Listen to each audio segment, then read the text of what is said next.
All right, good morning, guys. So today we're going to be going through Word Assignment 3 here. I have my Word document open, so give me a second. I'm going to start to type this up. All right, so as you can see, I have the title typed up here.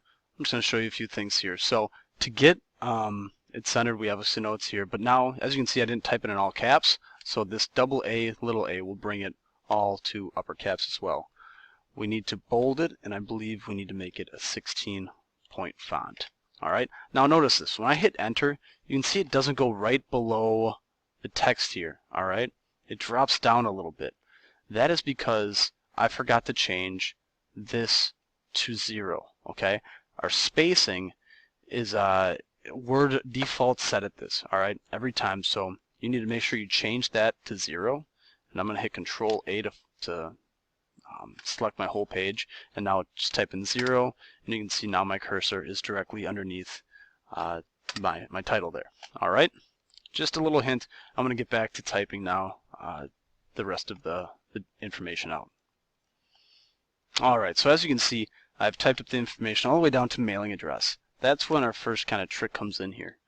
What we need to do is we need to set a right tab at 4.5 inches. All right, and the right tab is going to create this hard line right here where the text will start. All right, so what I need to do is up in this left-hand corner, I see this little L-shaped symbol here. Now just became a lowercase or upside down T. All right, I can see that these switch as I change. Okay, so I'm going to go ahead and set one at 4.5 inches. Okay, so now when I start to type, oh, I actually messed up. All right, I need to actually change this to the right tab. All right, so now when I type, and you can see that the L is pointing this way, so the text should start to write this way. So I'm going to type in 4320 Elderberry Street, Portland, Oregon 97203. All right. Now, when I hit enter, it's going to remain there so I can continue to type out the rest of my lines. All right, so here's everything typed up, and if I hit my formatting, I can see that there's only one arrow. There's only one tab tabbing it all the way over to here. What happens if I don't set that right away? All right, I'm going to delete this tab. You can see that everything kind of goes back to normal tab distance. Each tab will set on each half an inch. So if you can see that this is set on the 1 inch tab. This will set on the 1.5 inch. All right, and this is set on the half an inch. Okay, so it tabs it over to the next closest half inch.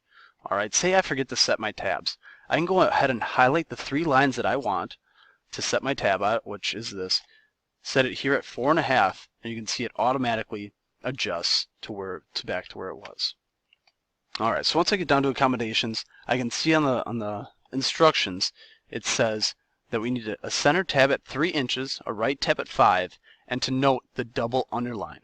All right, so if I go back here, I'm going to go back and switch this to my center. The center looks like the upside down T, and I believe I need that at 3. Okay, on this line, I do not need this right tab anymore. I can go ahead and set this over, just drag it over to 5. It will not mess up these lines because it is still set. As you can see, if I click on these lines, it is still set at 4.5. So each line has its separate tabs that you can set.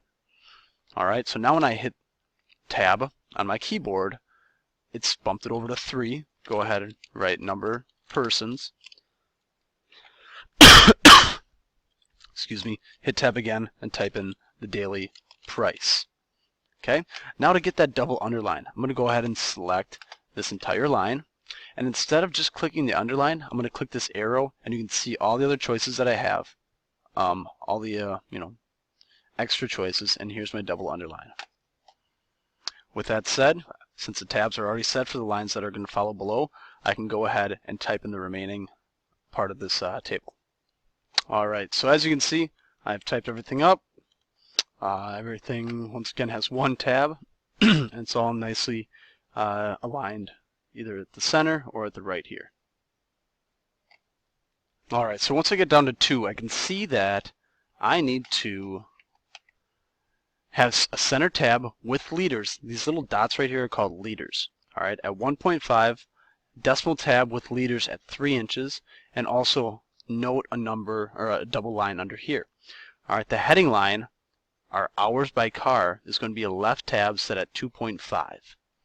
So when I hop back into here to Word, once again, you can see the ones that are preset from this table above. I'm just going to make this easy and just delete them. Alright, just get them out of there. And all I did was click and drag down to delete.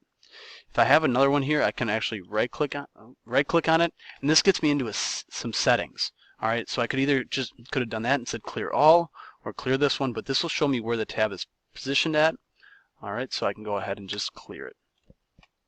So I need to do a center at 1.5. So if I go to my ruler, if you don't have your ruler, which you should by now, but it is found in the View tab under Ruler. And since I'm still in my heading line, I need to go ahead, type miles, and then put a left tab at 2.5. The way I remember what a left tab is it's shaped like an L. Sometimes, as you can see, I'm clicking and they're still not showing up. Just take your time and click through. Sometimes, like I said, you'll click and they won't pop up. I'm going to set that at 2.25, which is right about there. Oh, you can see 2 popped up. Just take the one I don't want and drag it down. I'll type in hours. Oh, I'm sorry. Set at 2.5. Hours by car. Go ahead, highlight, and give it that double border. Alright, so I typed in Medford, and now you can see that I need the liters to the miles, and also I need to reset this tab to be the decimal point tab, which is the one with the dot, upside down T with the dot.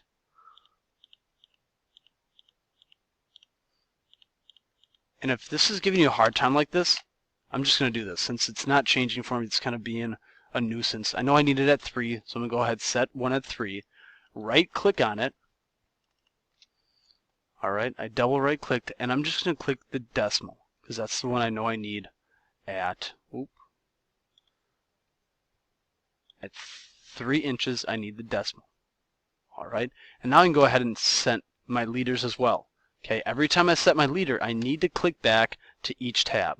It's not going to set them for all. Okay, so I need to go decimal, liters, set. There we go. 1.5 inch, center, liters, set. So now when I tab it over, you can see my liters show up, 366. Tab it over to hours by car, 5.5. Alright, and continue on to Eugene.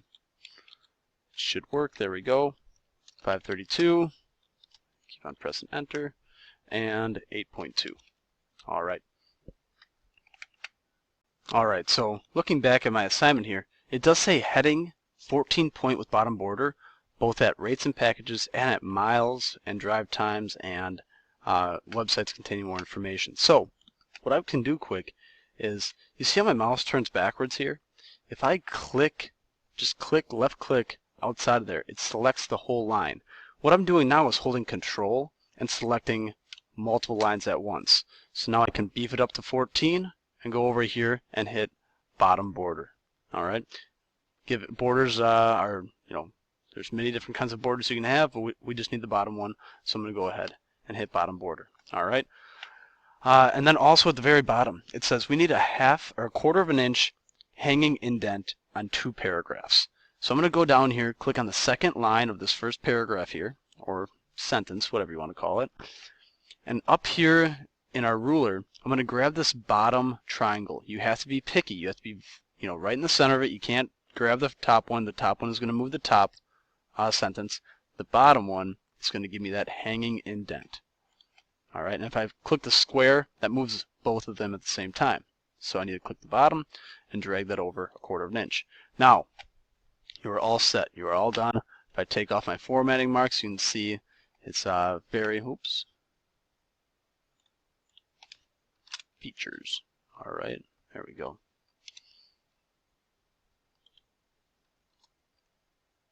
All right, so now you can see everything looks nice and neat. All right, that's it. Once you get this done, show it to me and we'll get a grade in the books for you. All right, thank you guys.